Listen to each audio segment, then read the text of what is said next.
Hello everyone, in this video I will be talking on a very high level about what mass surveillance and social credits are, and what they mean, why they are a thing, and what we can do about it. Most of the information used can be easily accessed online, or probably you already know it. So, what has happened in China? From the stories told by my relatives and the colorful reports everywhere, it is apparent that China has or will very soon achieve a state of total surveillance.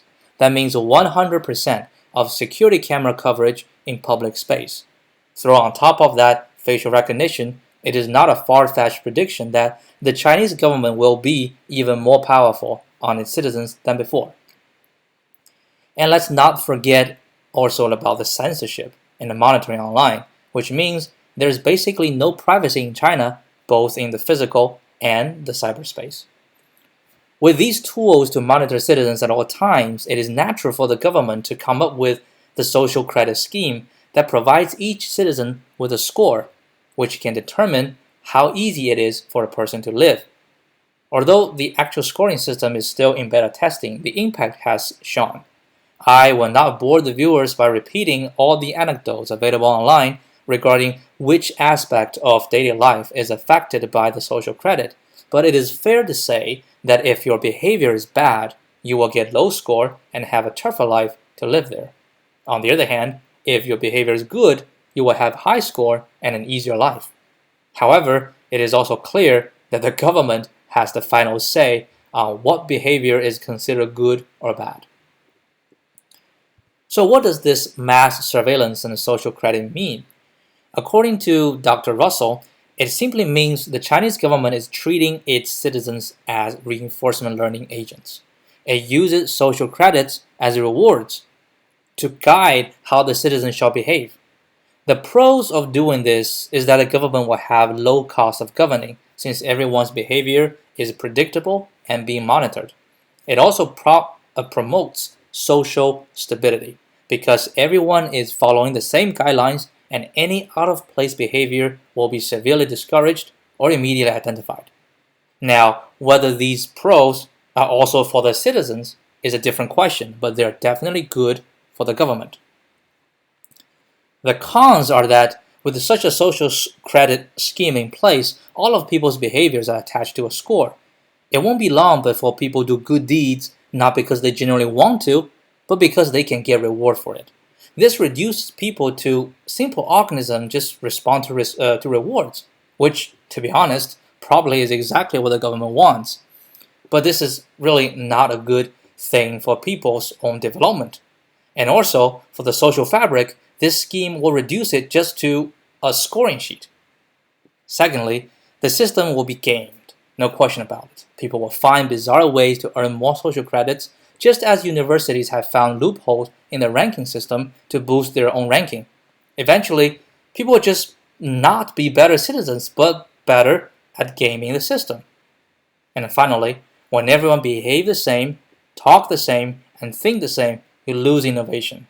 The country is basically a giant machine made up of cogs and screws, but with no sparks and no fire.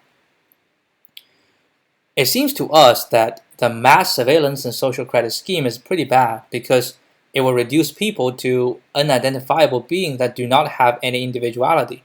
It's bad for the people, so it should also be bad for the government. Well, let me be the devil's advocate here. The government's decision is always a balance between pros and cons, and the Chinese government in particular thinks that the pros of mass surveillance and the social credit outweigh the cons. How so?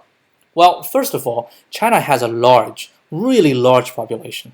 One report I have read mentioned that a village with 1 million residents has only 321 police officers. How do you police 1 million people with only 321 police officers? You cannot. But with surveillance, you can. And that probably goes into a lot of the thinking of the Chinese government. Second, the long history of China's suppressing of individuality and the favoring of group prosperity means that the mass surveillance and social credit scheme will be easier to get adopted there. Moreover, the government's role in China has always been the parent of everyone. So it is more or less a given that the government is allowed the power to monitor and direct what the citizens should or should not do. Now, regarding the downside of innovation, I think the ease of copying new ideas these days has significantly reduced the cost of lacking innovation.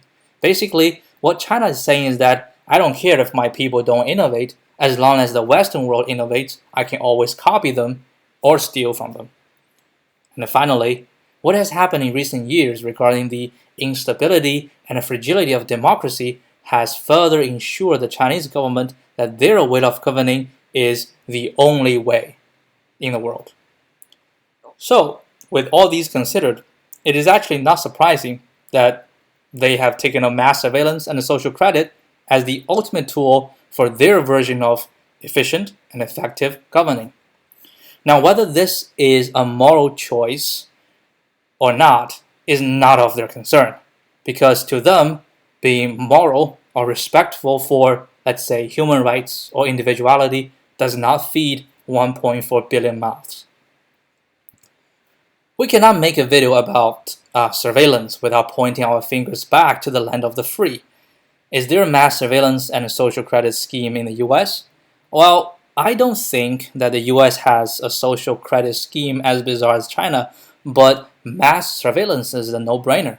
We have the good old NSA, the Facebooks and Googles for cyberspace surveillance, the Rings and Palantirs for the physical space surveillance.